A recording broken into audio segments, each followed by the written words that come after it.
but hell, I don't know it at all.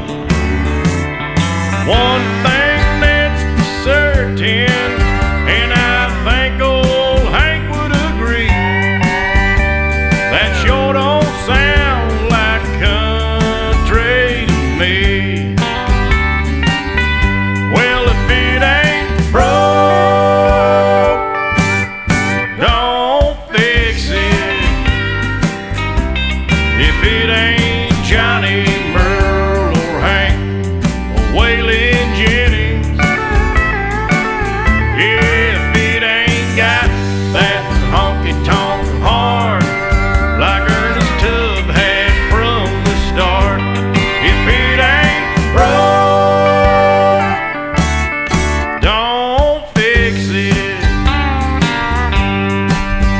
Well, nowadays in Nashville is like the Hollywood of the South.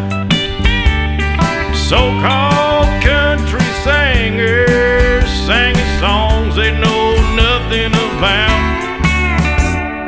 Swimming